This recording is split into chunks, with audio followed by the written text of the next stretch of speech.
Ben, bonjour Bonjour. Marie Vermeulen. Bonjour, merci. Voilà, donc tu es réalisatrice et tu es aussi membre du collectif qui organise le festival Elle tourne.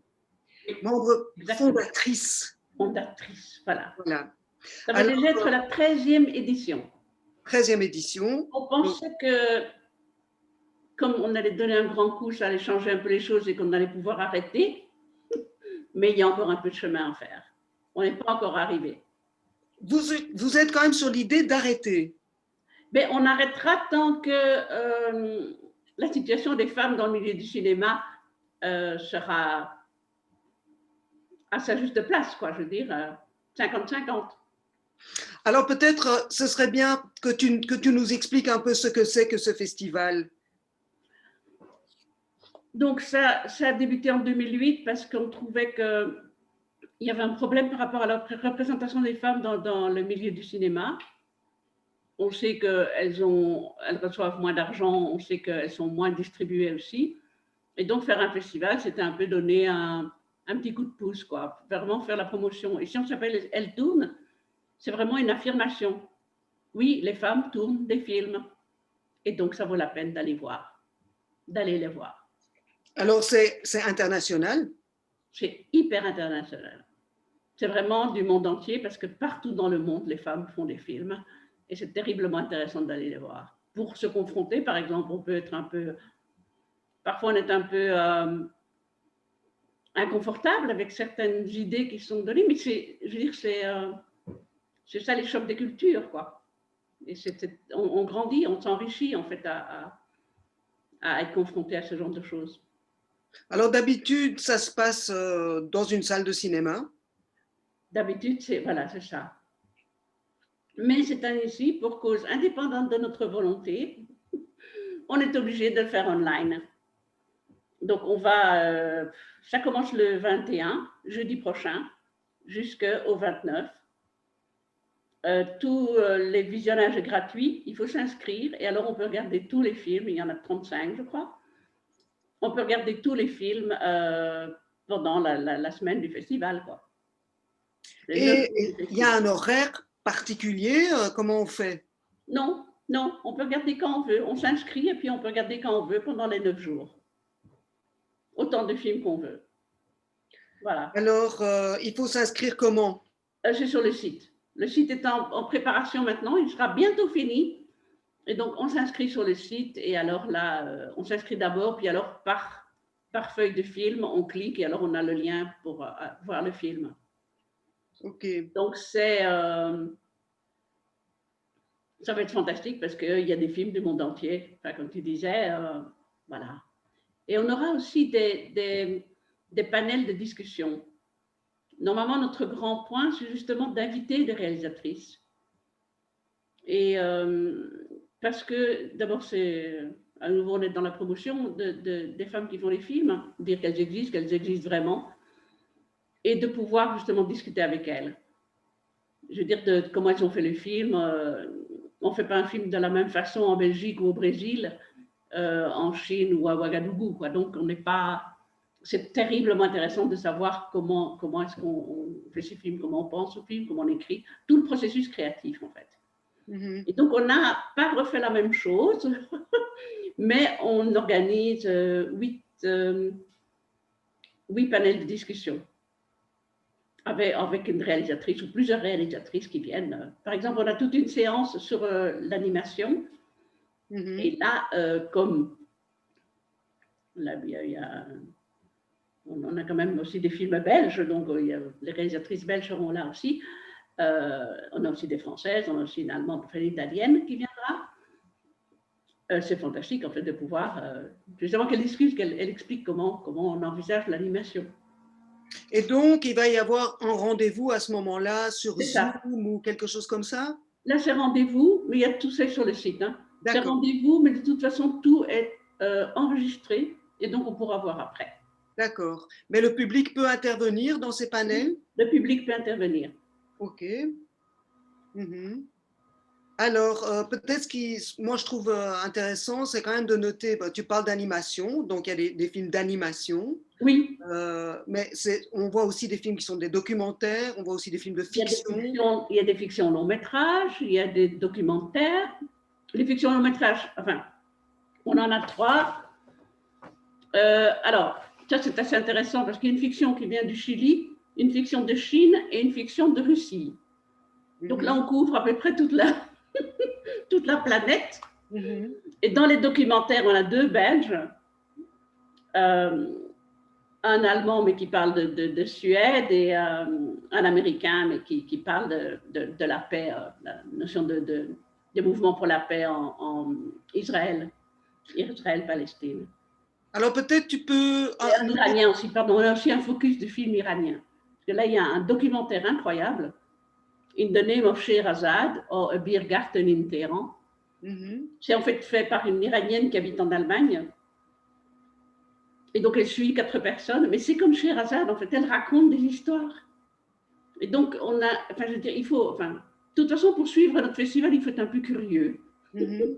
Parce qu'on ne passe pas des grands blockbusters et on voit des films de l'autre côté de la planète. Donc, il faut être curieux et souple aussi par rapport à encaisser des choses qu'on n'a pas l'habitude de voir. Et ici, c'est tout à fait ça. Je dirais, elle mélange l'animation, elle mélange le documentaire, elle mélange des parts de fiction. Et on suit 4 personnages tout à fait fous. Enfin, il y a une jeune iranienne qui habite en Allemagne qui veut ouvrir un Biergarten, donc les brasseries bavaroises à Téhéran. Mhm. Alors on lui dit, mais attends, l'alcool, on ne peut pas. Oui, mais on peut faire de la bière sans alcool. Enfin bref, on suit tout le truc. Enfin voilà. Donc ça, c'est le film iranien. C'est le film iranien, c'est hallucinant. Elle est complètement. Oui.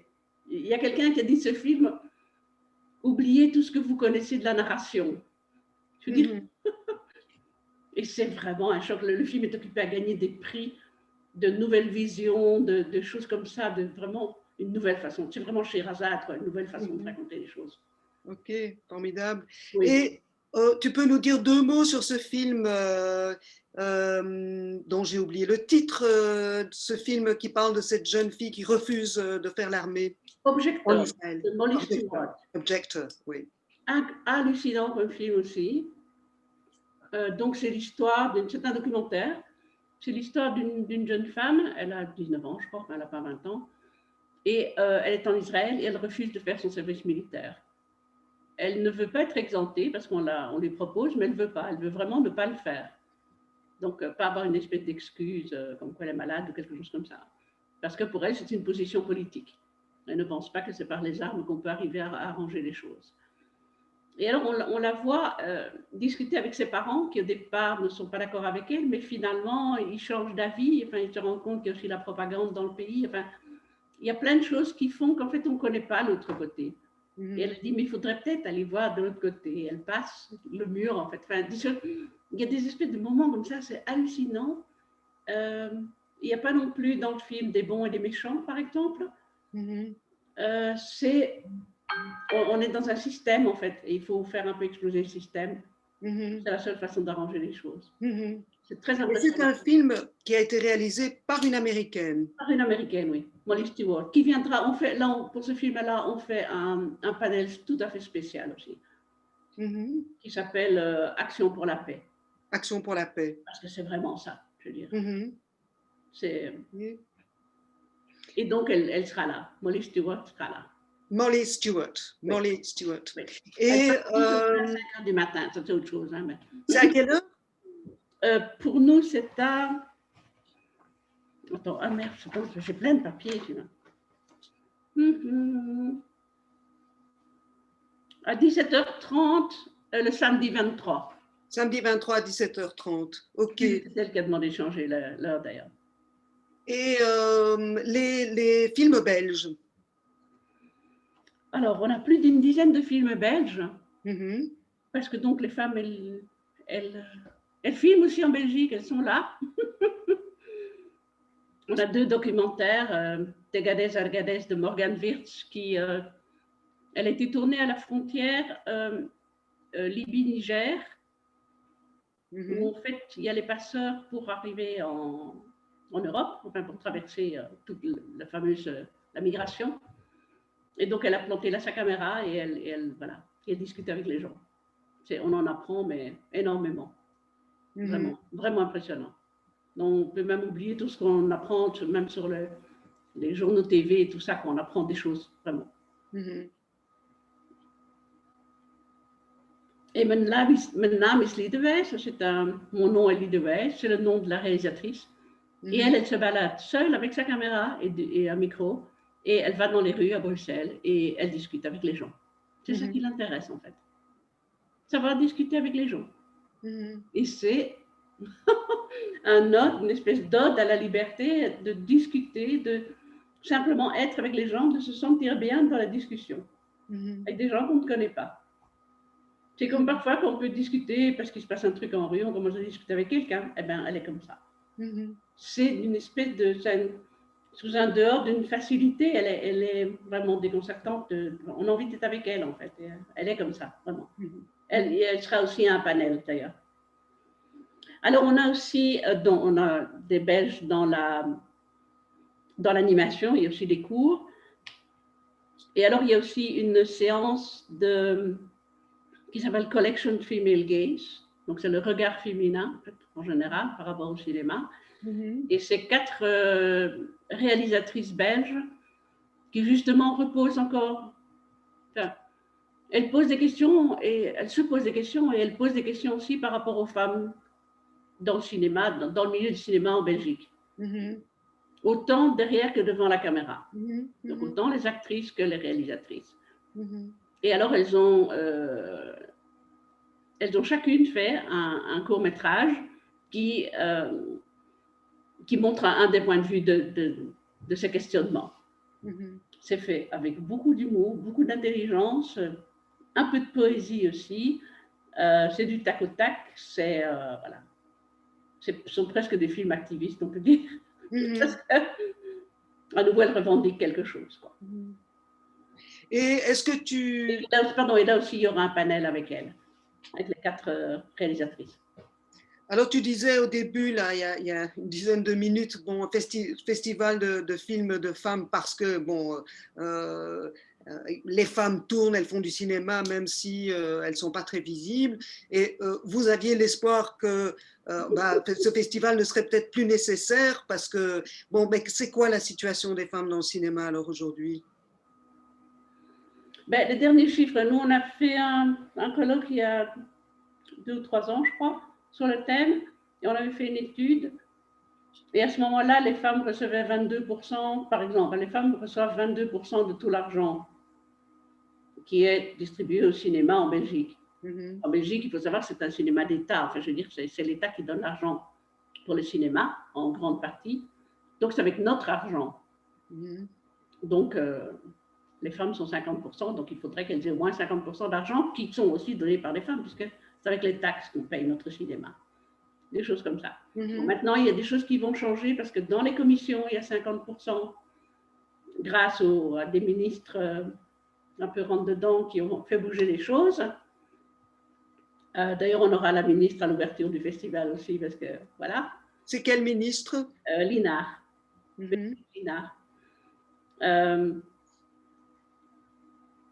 Et donc, comme maintenant dans les commissions, il y aura 50%, tout ça va changer. Il y a encore aussi tout le domaine de la diffusion. Je veux dire, c'est assez intéressant que la Belgique donne de l'argent pour que ces réalisateurs ou réalisatrices fassent des films. Et puis après, ces films-là sont jetés en pâture au tout grand UGC, Kinépolis, les énormes machins où on n'a aucune prise sur eux. Donc c'est heureusement qu'à Bruxelles, il y a encore quelques cinémas qui échappent un peu à tout ce style-là de cinéma et qui montrent autre chose, mais voilà. Donc c'est pour ça que nous, on diffuse un peu des films en fait, qui normalement devraient être en salle parce que ça ne va pas. Oui, parce que il y a beaucoup de femmes dans les métiers du cinéma en fait. Ça dépend à quel poste. Hein. Oui. Au maquillage, oui. Au montage, au script? Non, attends, stop, justement. Au montage, à l'école de cinéma, oui. Il y a 65% de filles. Oui. Mais dans la vraie vie, elles sont 22% de monteuses. Elles sont assistantes monteuses, mais elles ne sont pas monteuses. Et des réalisatrices? Les réalisatrices, on est à 50-50 au cinéma, dans les 50, écoles de cinéma. OK. Et caméra et tout ça, La images, caméra, on est à 30% de filles, ça monte aussi. son? Sont encore un peu plus, voilà, aussi 20-30% maintenant. D'accord, d'accord. Donc, il y a quand même... Mais bon, je veux dire, enfin, moi j'ai fait l'école de cinéma, là, il n'y avait pas de filles en image. Oui, elles faisaient la première année, puis elles étaient éjectées. Et en son, on n'en a jamais parlé, quoi. Parce que ce sont des métiers très techniques et que... Oui, Supposé, très technique. posé. OK, très bien. Mais est-ce que tu dirais que les femmes ont... bah, c'est un peu une question bateau, mais ont un autre regard sur le monde? Elles font des films autres? En fait, chaque personne a un autre regard, hein. Enfin, je veux dire, si moi je fais un film, bon, par rapport à un sujet, le même sujet, que je sois de Ouagadougou ou de New York, le film sera différent. Que je suis d'une ville ou que de la campagne, le film sera différent. Et si je suis un homme ou une femme, le film sera différent aussi. Donc, je veux dire, amener des femmes dans toute leur diversité et amener des femmes dans le paysage culturel va enrichir le paysage culturel de différentes perspectives. Dire, on n'aura pas seulement, c'est comme si on lisait que des films, qu'on lisait que des livres écrits par des hommes, ou bien on va aller voir que des films réalisés par des hommes, qui sont très bien aussi, ça va. Ce n'est pas ça le problème. Le problème, c'est c'est vraiment, il faut enrichir notre paysage culturel. Oui. C'est la visibilité, la présence. Ben, c'est-à-dire que si moi je suis consommatrice de culture, ça m'intéresse d'aller voir comment pense quelqu'un. Enfin, moi j'ai toujours curieuse de ça, d'aller voir justement un film de Ouagadougou. Évidemment, je devrais normalement voir deux films, au moins un qui est fait par un homme, au moins un qui est fait par une femme. Leur vision est probablement complètement différente. Est-ce qu'il y a des films? Est-ce qu'il y a un film de Ouagadougou? Non. Non, pas cette année. Non, pas cette année. Mais enfin, comme tout est online, il y a aussi beaucoup de choses avec les distributeurs, donc il y a des films qu'on n'a pas pu avoir. Mais l'année passée, on a passé un film incroyable du Nigeria. Une comédie, une grosse farce, quoi. Je veux dire, et il n'y a pas ni un chemin de terre avec une chèvre et tout ça. Non, on est en pleine ville, urbain, dans une tour. Une fille qui travaille, une jeune femme qui travaille dans les IT, donc dans les computers, enfin, de programmation. On échappe à toute la vision et c'est un film vraiment fait pour l'Afrique, c'est pas un film fait pour nous. Donc ça, on adore de présenter comme film. Cette année-ci, le film russe, c'est hallucinant, c'est aussi une grosse comédie. C'est fait par une toute jeune femme, c'est son premier film et c'est une comédie. Moi, désolée, je vois beaucoup de films, mais j'avais jamais vu une comédie russe. Formidable. Mais écoute, vraiment, tu as... Une péripétie, elle doit se marier, enfin, elle doit se marier, elle doit prendre l'avion pour aller se marier, mais alors elle perd son passeport et il lui arrive plein de choses. Ça s'appelle Seven Wishes. Parce que fais 7 vœux et alors tu y arriveras, quoi. Et c'est de rebondissement en fait. Une grosse comédie, mais wow. Là, on apprend des choses. Ok, chouette. On apprend la vision d'une femme de 30 ans en Russie. Maintenant, il y a une liberté de ton qu'on n'imagine pas. Ok, mais écoute, je crois qu'on va plus ou moins clôturer, mais rappelle-nous les choses essentielles. À savoir... notre site. Oui. Quand Et c'est quoi? C'est eltourne.be. eltourne.be. Pluriel, évidemment. Oui. elstourne.be. Oui. Voilà. Et là, encore une petite chose. Oui. Pourquoi on s'appelle Eltourne? Parce qu'il faut savoir que la première personne qui a fait un film de fiction était une femme, Alice Guy. Et en fait, elle a donné, et puis elle était aux États-Unis, c'est une Française. Elle était secrétaire chez Pathé. Et à ce moment-là, donc il faisait avec les petites caméras, à ce moment-là, les caméras servaient pour la science, en fait. Le côté scientifique, comment fonctionne un mouvement, et pour mettre une caméra quelque part, et c'était une espèce de documentaire, si on veut. Et elle a dit, mais attends, on peut raconter une histoire. Elle a demandé la caméra le week-end et avec sa mère et sa sœur, elles ont fait les costumes et tout ça. Et c'est sa mère qui joue, sa tante, je ne sais plus. Et alors, elle a fait un petit film qui est le premier film de fiction, La Fée aux choux. La Fée aux choux. Aux choux, oui. Et on peut le voir sur le net. Il suffit de taper La Fée aux choux, on le voit. Ça dure 2 minutes, c'est magnifique. Et en fait, puis elle était aux États-Unis. Et là, c'est incroyable. En tout, je crois qu'elle a fait, on estime qu'elle a fait 1000 films, mais il n'en reste plus qu'une trentaine dans le monde. Elle a eu un studio à elle. Et jusqu'à présent, c'est encore la seule femme qui a eu son studio. Et là, on est jusqu'en 25, quoi, 1925. Assez impressionnant. Elle a donné en 1914, je crois, oui, une conférence devant un public féminin. Elle a dit, mais écoutez, faites du cinéma, parce que pour elle, le cinéma, c'était raconter des histoires. Et qui peut mieux raconter une histoire qu'une femme? Bon, je lui laisse son affirmation. Mais en tout cas, elle a dit à ces femmes, elle a dit, ben, mesdames, tournez. Et nous, on répond, eh ben, elle tourne. Voilà. Ça, super. Donc, c'est l'affirmation. Les femmes tournent, regardez, il suffit de regarder, c'est pas difficile. Voilà. Merci, c'est très encourageant et voilà, bah, on va aller voir tout ça. Mais il faut être curieux, hein, parce que voilà, parfois ça peut un peu, voilà. Mais je pourrais parler 1000 ans parce qu'on a, voilà, on a toute notre série ici, voilà, tout notre film ici, voilà. Écoute, une autre fois, parce qu'on avait prévu 20 minutes pour aujourd'hui, pour présenter le festival. Voilà, je crois que c'est bon. Merci de m'avoir reçu. Voilà, au revoir Marie. Oui, ciao, on va prendre un café sur une terrasse. Oui, on va faire ça.